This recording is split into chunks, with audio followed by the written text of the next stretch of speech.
Salutare, fraților!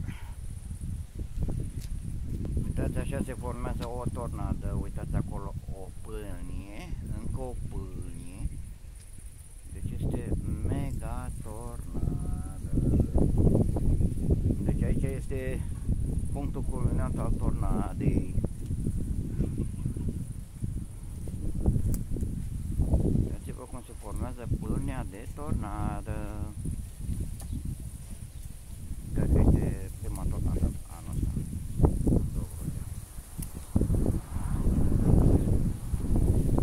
Cu vânt intens, deja a început să bată vântul. Și uitați-vă bine, acolo este început